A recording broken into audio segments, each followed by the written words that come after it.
हर साल की तरह इस साल भी शिवसेना यूबीटी विभाग प्रमुख प्रमोद शिंदे के घर विघ्नहर्ता विराजे। इस अवसर पर उनके मुंबई अणुशक्ति नगर के वाशीनाका स्थित निवास स्थान पर बाप्पा के दर्शन को कई लोग पहुंचे। प्रमोद शिंदे और उनकी पत्नी पूर्व नगर सेविका निधि शिंदे ने भी बाप्पा की पूजा की और इस देश पर वर्तमान सरकार द्वारा लाई गई महंगाई और बेरोजगारी जैसे संकट दूर हों और इस सरकार से देश को बचाएं। श्री गणेशोत्सवाच्या सर्वांना मी शुभेच्छा देतो आपल्या चॅनलच्या माध्यमातून। आणि आमच्या घरी बाप्पा आलेले आहेत। हे 15वं वर्ष आहे आणि बघता बघता 15वं वर्ष आलं बाप्पांचं। म्हणजे आज सकाळी आमची चर्चा झाली की बाबा कितवं वर्ष आहे, तर 15वं वर्ष आहे आणि असंच वर्षानुवर्ष बाप्पा यावेत।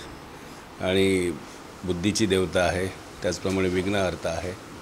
बुद्धी मिळावी, विघ्न हरण्यासाठी ते त्यांची ती ख्यातीच आहे। त्याच्यामुळे प्रसन्न वातावरण असतं। 1.5 दिवस आमच्याकडे त्यांचं संपूर्ण सेवा करण्याची आम्हाला संधी मिळते। कुटुंब असतात, मित्रपरिवार येतो आणि फार आनंद वाटतो।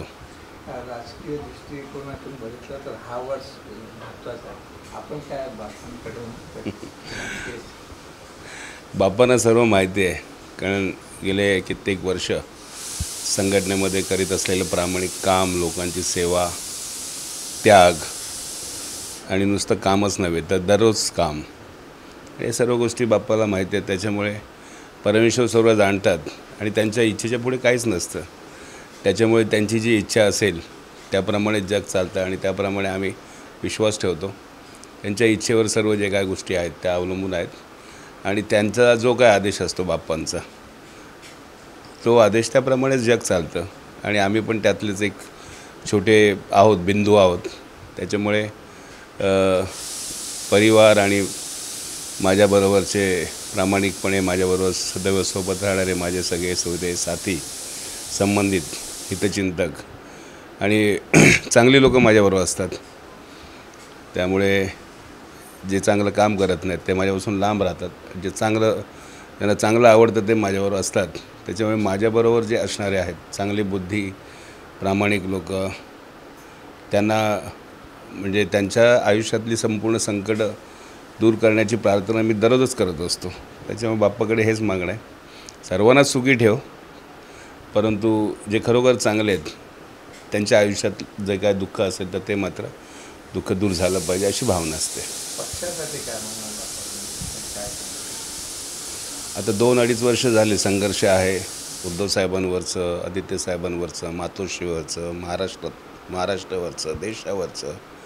लोकशाही धोक्यामध्ये आहे, हुकुमशाही जवळजवळ आलेलीच आहे, फक्त ती दिसत नाही आहे। आणि त्याच्या विरोधात एकमेव जर कोण लढाई लढत असेल तर ते आदरणीय आमचे उद्धव बाळासाहेब ठाकरे।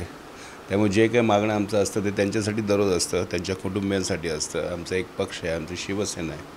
आम्हाला दुःख असतं की आमचा परिवार तोडला गेला, आमचं कुटुंब तोडलं गेलं, पण आम्ही संघर्ष करणारे असल्यामुळे छत्रपती शिवाजी महाराजांचा वारसा जो आहे ते जपणारे आम्ही आहोत। आणि जे काही संतांची परंपरा असलेला महाराष्ट्र आहे, त्याच्यामुळे जे जे वाईट होतं इथे जे काही वाईट रुजतं ते इथलीच लोक उखडून टाकून देतात। हे महाराष्ट्राचं वैभवशाली ही परंपरा आहे आणि त्यातले आम्हीच आहोत। त्याच्यामुळे आहेत ही संकटं, त्याचा सामना चालू आहे उद्धव साहेबांच्या बरोबर। म्हणजे आमचा खारीचा वाटा असतो, परंतु उद्धव साहेब तर फार मोठं आव्हान त्यांनी घेतलेलं आहे आणि त्यांनी सांगितलेलं की ही आपली शेवटची लढाई असेल। लढाई अनेक लढल्या जातील, परंतु ही लढाई फार मोठी आहे, ही फार मोठी लढाई आहे। आणि लोक बघत आहेत की सत्ताधारी जे आहेत ते विचित्र पद्धतीने काम करत आहेत। देशामध्ये, महाराष्ट्रामध्ये कोट्यावधी रुपये जे आहेत, लोकांचे पैसे, त्यांची नासधूस चालली आहे। मुंबईला लुटलं जातं आहे, महाराष्ट्राला लुटलं जातं आहे, अनागोंदी कारभार मजला आहे। कुणाचा पायपूस कुणाच्या पायामध्ये नाही आहे। चांगलं वाईट हे तर सोडूनच दिलं आहे। छत्रपती शिवाजी महाराजांचा पुतळा कोसळल्यानंतरसुद्धा ज्या पद्धतीने सरकारकडून विनम्रतेने जनतेची माफी मागणं अपेक्षित होतं ते झालेलं नाही आहे। बदलापूरची घटना ताजी असताना ते प्रकरण दडपण्याचा प्रयत्न झाला। असे अनेक प्रकरणं आहेत की ती दडपली जात आहेत। पोलीस जे आहेत त्यांचा मानसन्मान नाही आहे। एक नेता त्यांच्याशी आरेरावीची भाषा करतो, गृहमंत्री कुठे ते दिसत नाही आहे, सरकारच नाही आहे शिल्लक।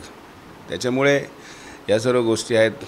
बरंच व्यापक या गोष्टीवर आपण बोलू शकतो, परंतु मी एवढंच सांगू शकतो की जी काही उद्धव साहेबांनी लढाई, जे काही युद्ध जे त्यांनी छेडलेलं आहे, म्हणजे असत्याच्या विरोधात सत्य हे विजय होणार आहे.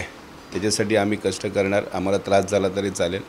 आम्ही उद्धव साहेबांबरोबर, आदित्य साहेबांबरोबर, खऱ्या शिवसेनेबरोबर आम्ही कायम असणार आहोत.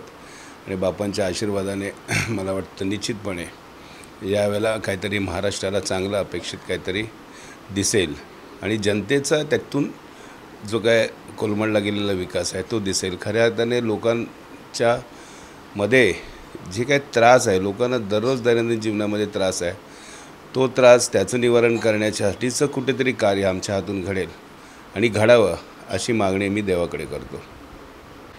सर्वप्रथम महाराष्ट्रातील, देशभरातील आणि या जगातील सर्व गणेश भक्तांना गणेश चतुर्थीच्या खूप खूप शुभेच्छा देते.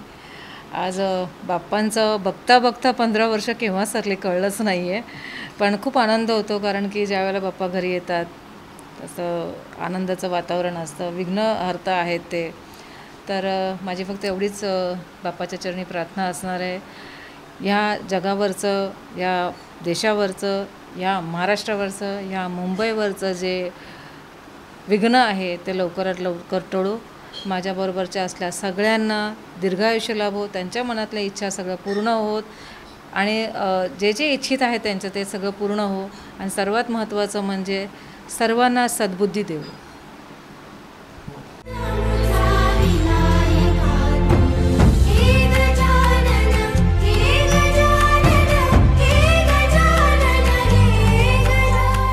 CEN न्यूज, देश प्रदेश की ताजा तरीन खबरों के लिए CEN न्यूज को सब्सक्राइब करें और रहें पल पल की खबर से हर पल बाखबर.